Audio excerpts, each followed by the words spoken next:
Hai, kayaknya hampir setiap orang pernah ngerasa canggung pas lagi ketemu sama banyak orang baru, ya? Aku juga dulu pernah ngerasa canggung dan takut kalau nggak nyambung obrolannya. Biasanya terjadi kalau kita belum kenal dan belum terbiasa sama lingkungan tersebut. Tapi, gimana kalau ngerasa canggung bahkan sama orang-orang yang udah kita kenal sekalipun? Ada loh orang yang masih ngerasa canggung. Biasanya ada di lingkungan yang sudah kita kenal. Bahkan ngobrol sama temen aja masih suka takut dan kikuk. Ayo siapa nih yang kayak gini nih? Terlebih hingga di deg-degan tiap mau ketemu banyak orang. Nah, ilmu psikologi menyebut sifat ini dengan nama social awkward alias kecanggungan sosial. Buat kalian yang mau tahu lebih lanjut, tapi sebelum itu kita intro dulu.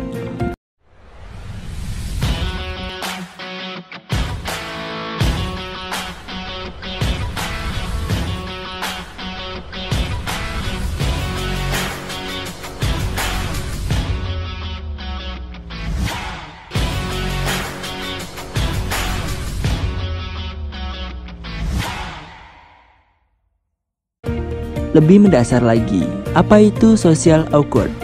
Social awkward adalah kondisi canggung atau malu ketika harus berinteraksi dengan orang lain atau berada di lingkungan yang ramai.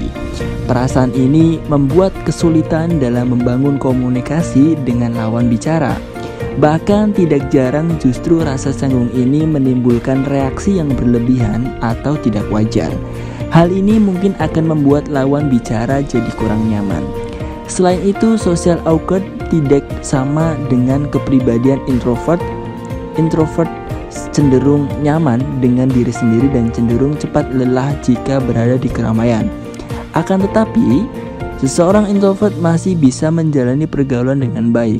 Sementara, social awkward cenderung menghindari keramaian atau interaksi dengan orang lain karena mereka takut melakukan sesuatu yang memalukan.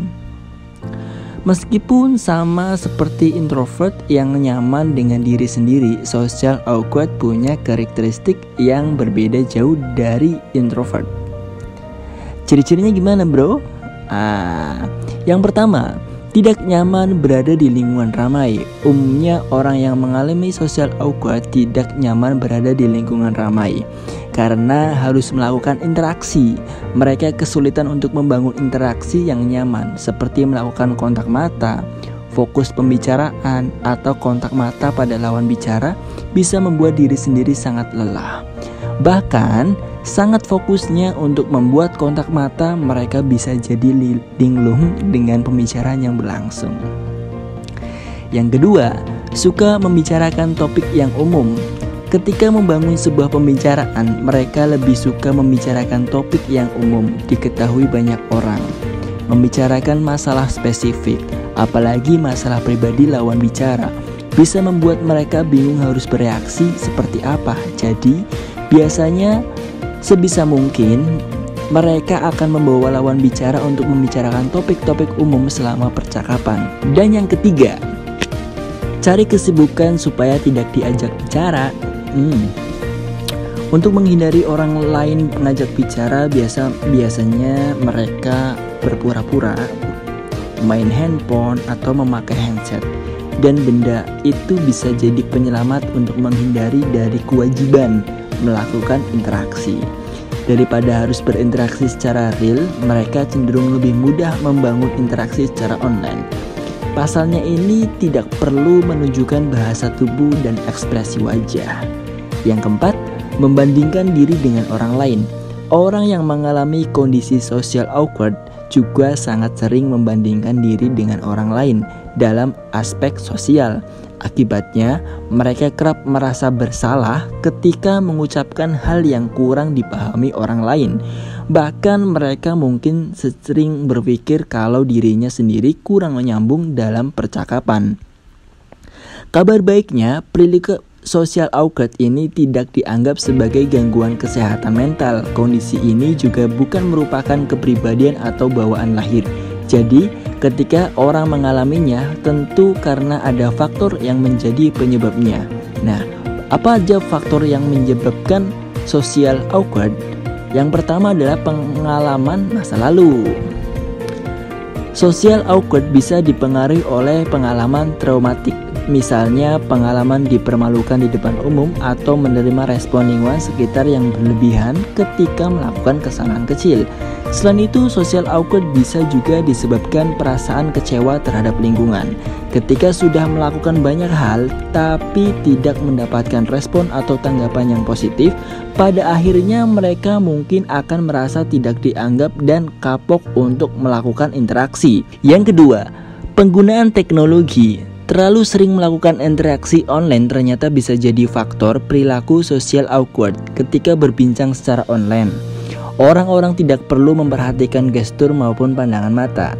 Dan yang ketiga, gangguan kecemasan. Seseorang yang memiliki gangguan kecemasan berpotensi mengalami kondisi social awkward. Hal ini bisa jadi karena otak pada penderita gangguan kecemasan bereaksi dengan cepat pada situasi yang tidak menyenangkan. Akibatnya, orang tersebut tidak bisa memikirkan tindakan secara logis. Yang keempat, pola asuh. Social awkward juga bisa disebabkan oleh pola asuh yang negatif. Contohnya orang tua yang selalu mendikte anak, terlalu mengontrol, dan jarang menunjukkan kasih sayang. Semua aspek ini dapat berdampak pada kepercayaan dari anak. Jika anak tumbuh dengan perasaan tidak aman dan nyaman dalam keluarga, maka kemungkinan besar akan kesulitan dalam membangun relasi sosialisasi yang lebih luas.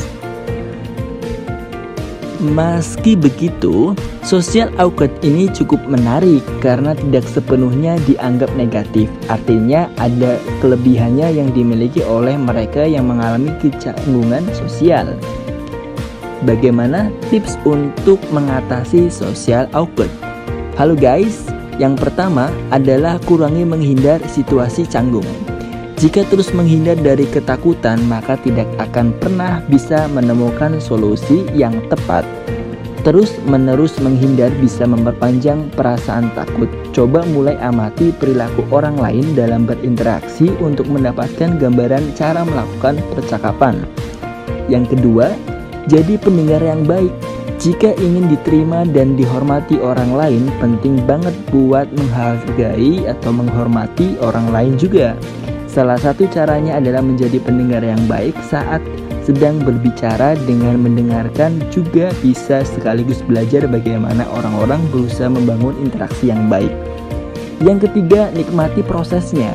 Ketika akan pergi ke sebuah acara, mungkin yang akan terbayangkan pertama kali adalah situasi di sana, orang-orang yang akan ditemui, atau juga memikirkan apa yang bisa jadi bahan obrolan. Nah, daripada berpikir apakah akan melakukan sesuatu hal yang memalukan atau apakah obrolan yang dibangun akan cocok, lebih baik berusaha rileks dan menikmati acara. Yuk, mari atasi perilaku social awkward bareng dengan kita di obrolan ngajak kamu ngomong. Oke, kalau kamu suka dengan konten ini, kamu bisa like dan komen, kemudian kalian bisa share. Terima kasih, sampai jumpa.